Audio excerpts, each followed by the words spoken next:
I'm Suzanne Sabilla.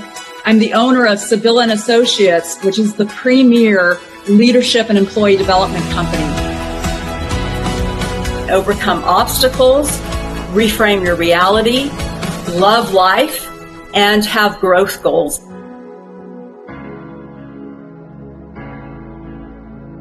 Change and shift your energy. Pivot.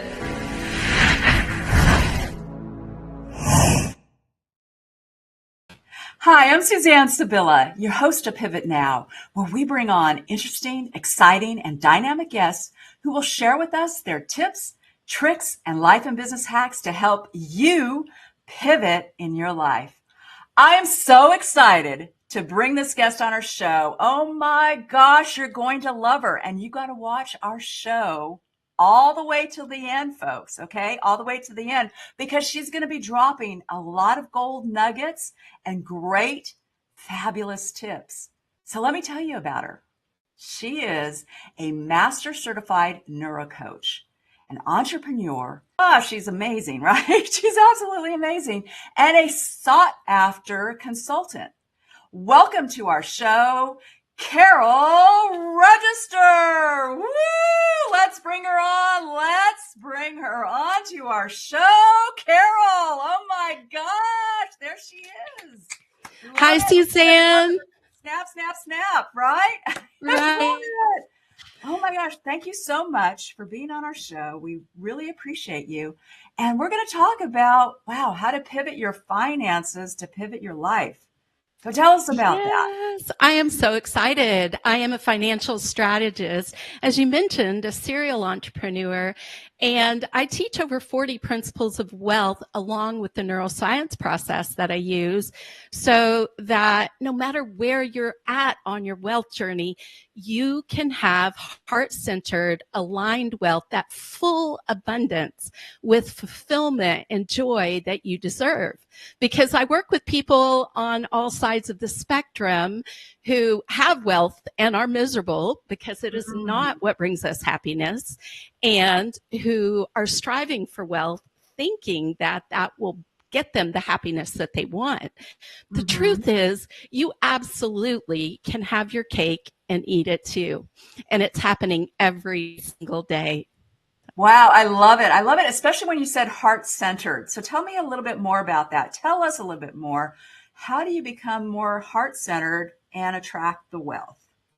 Well, it's such a great question, because people think about neuroscience, they think just about thinking, right? But science is the study of the whole nervous system. It is not just the brain. And we know that the subconscious is in our body as well as in our brains. And so we're integrated beings. And when we're talking about being heart-centered, I love the quote by JFK when he said, "A rising tide raises all boats." So when we go to elevate in any one area of our lives, we're actually elevating in all areas. We're connecting our mind, our thoughts, and our emotions, our heart. And that's what forms our beliefs, actually. So, yeah. So true. I love this. I really love this, because this is what I talk about and actually coach my clients, is about mindset, because I believe 90% of it is mindset, right? In order to get the results, you got to have the proper mindset. So how do you go about doing that with your clients? Well, you know what? We really lean into identity. I have a 4-step simple neuroscience process that I use, but you have to have that foundation of identity. It's the rock that you're building on, because you can do all the mindset work in the world, but if you really don't go to the core, to the root of who you are and that you're deserving and worthy, then, it's built on shaky ground, right? Yeah. And so it's a very much an integrative process that I use with my clients to help them know who they truly are. And I often say, I got this from my mentor who has her PhD in neuropsychology, who I'm certified through. we don't look at a baby in a crib and say, you're not valuable, kid. You're not doing anything yet. So true.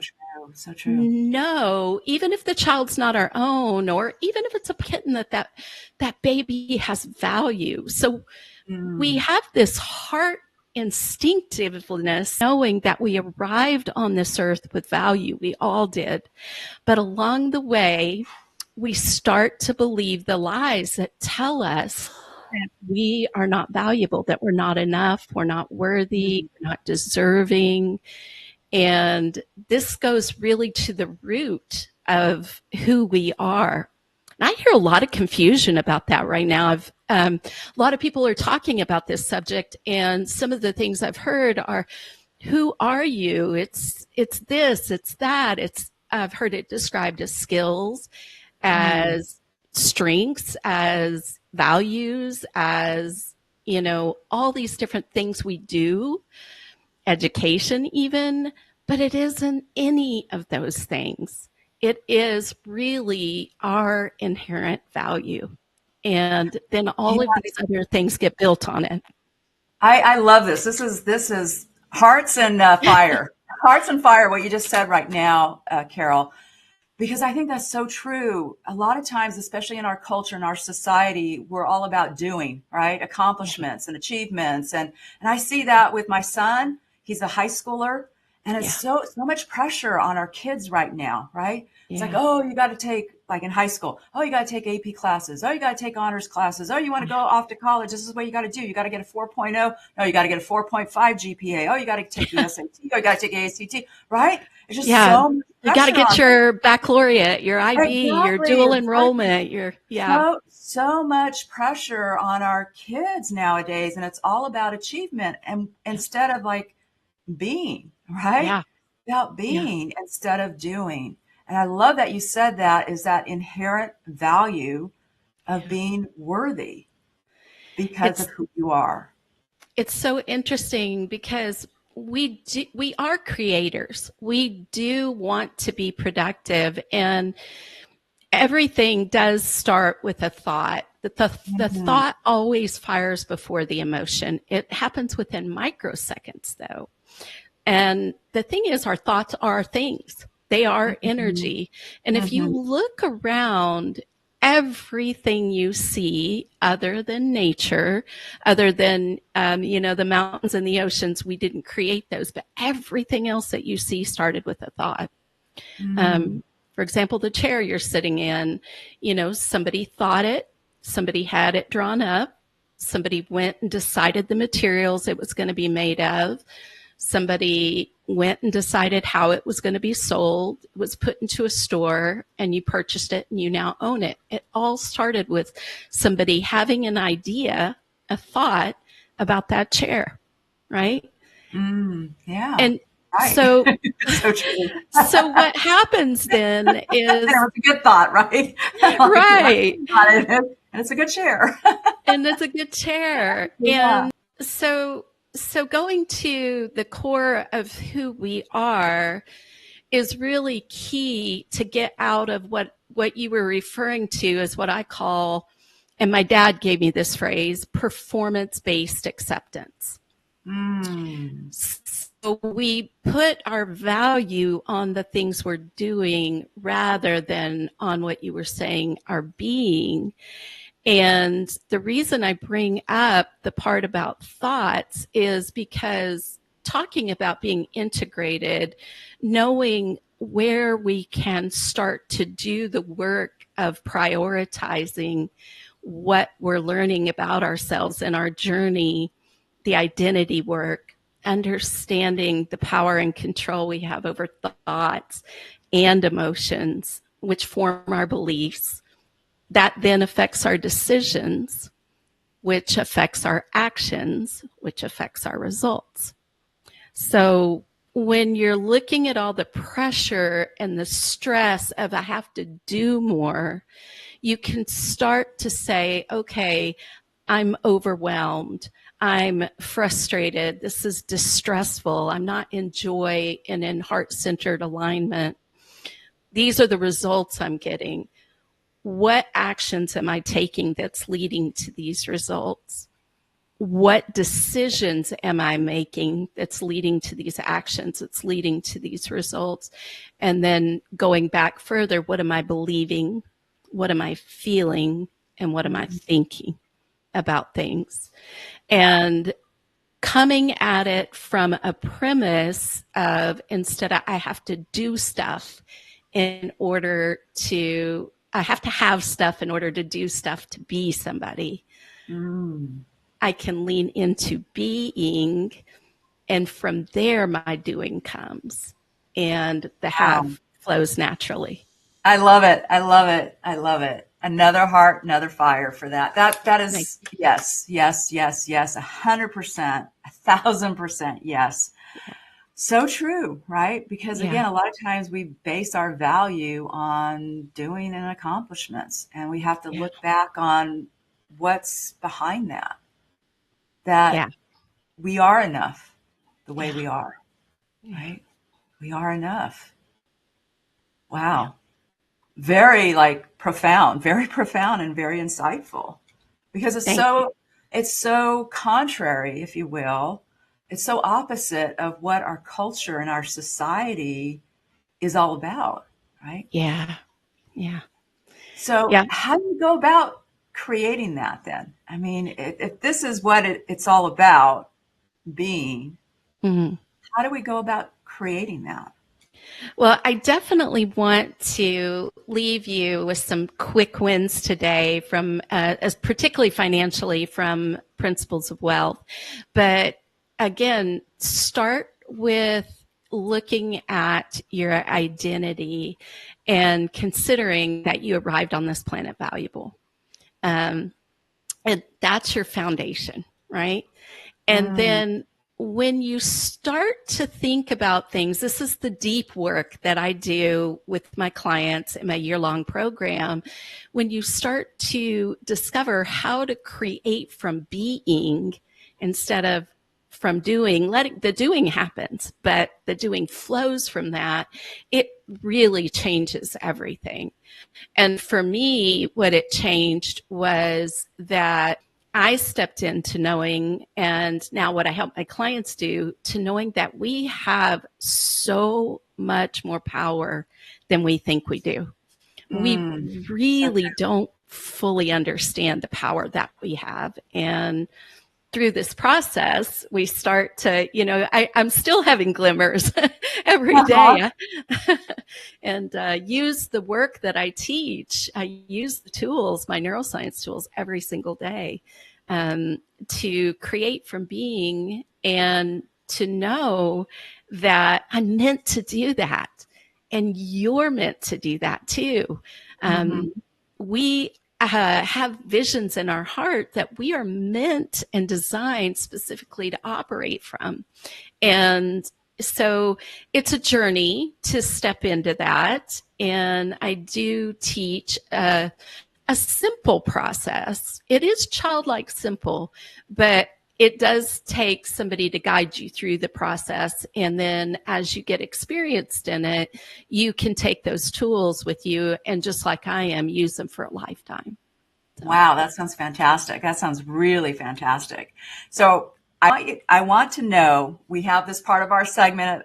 It's called 3, 2, 1, go. So we want to hear from you. Give us 3 tips, 2 strategies, and 1 action item to pivot our lives forward. Okay. Yes, I am so excited to do this. And I have, like I said, 40 principles of wealth, but I wrote down some here that I thought would be the most impactful for you. The first one absolutely is get clear on your vision. And we can have a clear vision, especially as leaders, CEOs, serial entrepreneurs.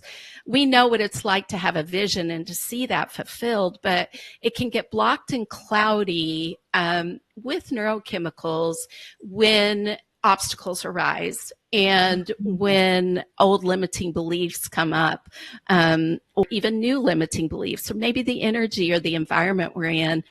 And all of a sudden we're like, wait, I was clear and now everything seems blocked. And this is where it's key to get clear on your vision. Have somebody have a process that you work with to get clear. And then from there, you can start to, declare your intentions and put it out there with gratitude and with the ask to the universe. So that's first. That's a really key quick win. Second is that, consider what the way you are thinking about things. Start to, as you take action, you'll have awareness of your limiting beliefs, because action is a bridge into the subconscious. Because every time we take action, our brains are going, hey, I'm not familiar with this. This is not safe. And we get uncomfortable because the brain's job is to protect that subconscious system. The brain and the body, the nervous system, wants to protect that subconscious system. And it does so by whatever's familiar and whatever patterns we have, even if they're faulty. So when we go to grow and up level and produce new things, create new things, then our brains are going to be giving us neurochemicals to say, no, this is not safe. I need to take you back over here. And that's where we get stuck, right?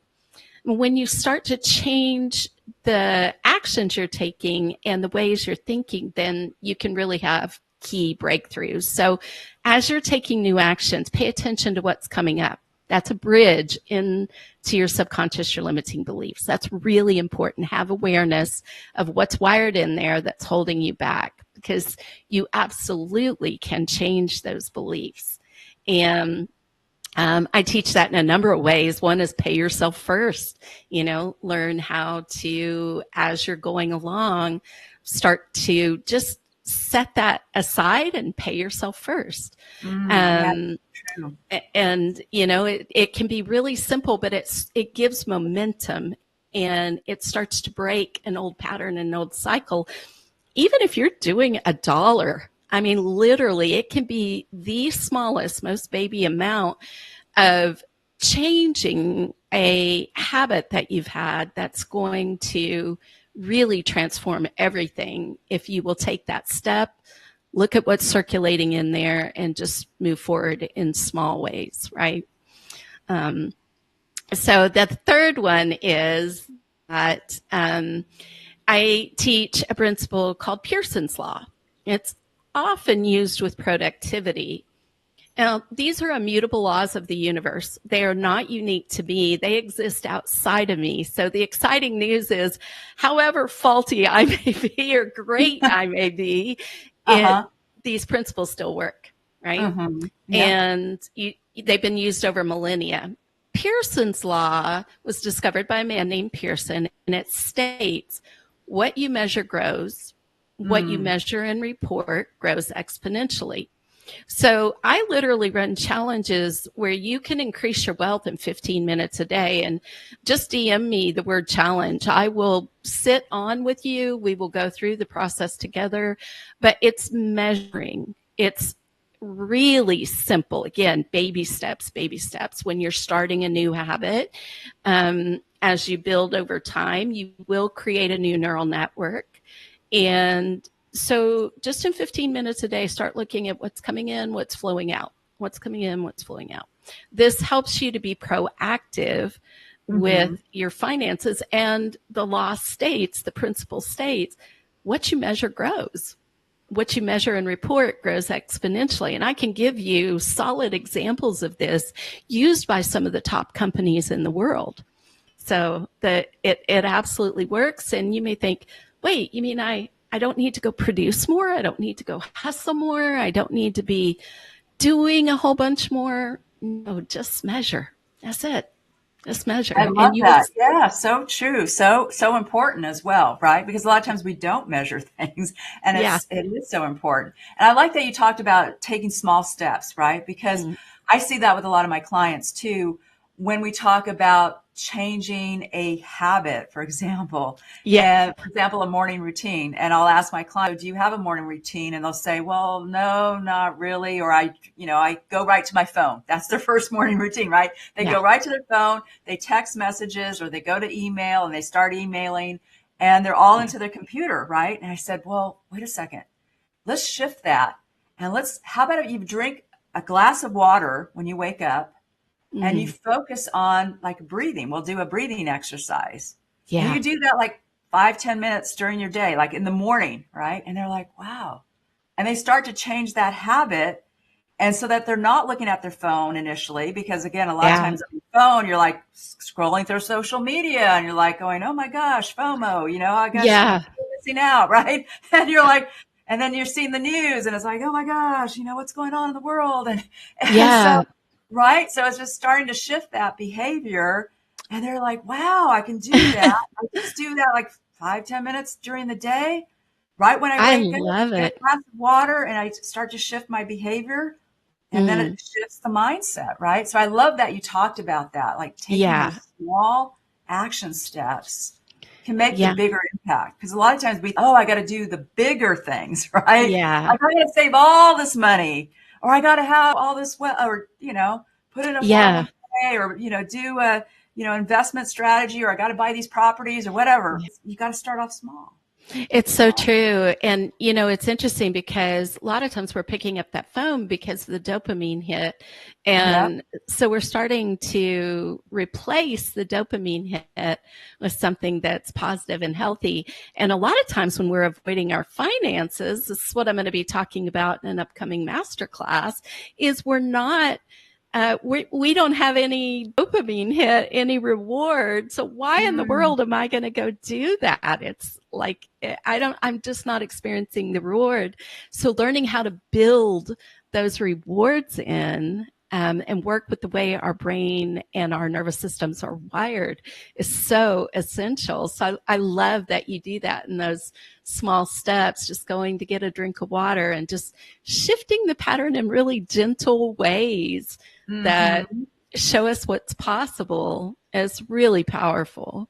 Yeah, shifting the pattern, definitely shifting the pattern. So those were your 3 tips. What are your 2 strategies to pivot forward? Well, interestingly enough, you can absolutely use these tips as strategies. I would say pay yourself first is a big one. That's another very gentle one. It doesn't have to be a large amount. And then just measuring in some way. And it does not mean going and doing some kind of sophisticated accounting system. Now, if you're at that level and you're to take that step and holding back, great. If you're not, I don't care if you're doodling on a napkin.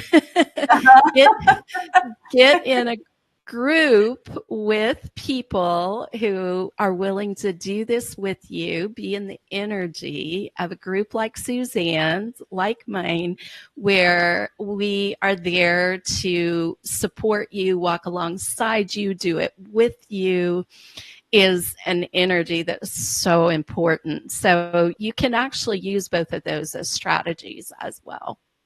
Okay, that's great. That's fantastic. So one action item to pivot our lives forward.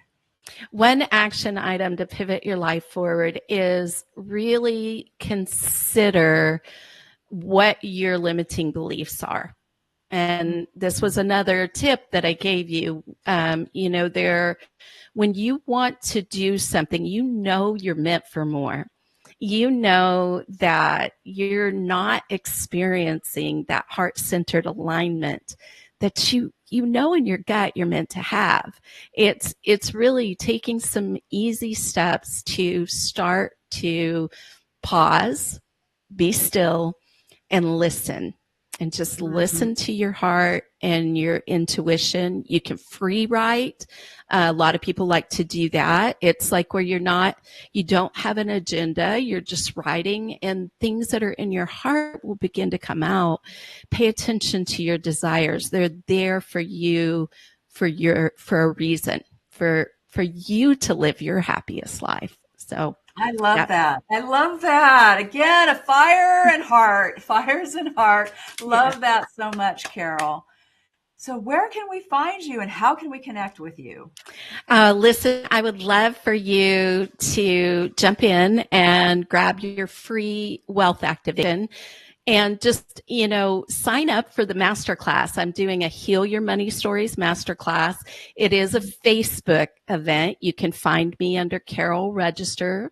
It's on June 7th at 1 p.m. Eastern time. And we're going to talk about those things that come up, like avoiding, like, money doesn't grow on trees, living from scarcity and lack, living from a fear of losing it all or not feeling capable or worthy. So we're going to dive deep into these things, and I'm going to give you some key tips so that you can heal these limiting money stories. So June 7th at 1 p.m.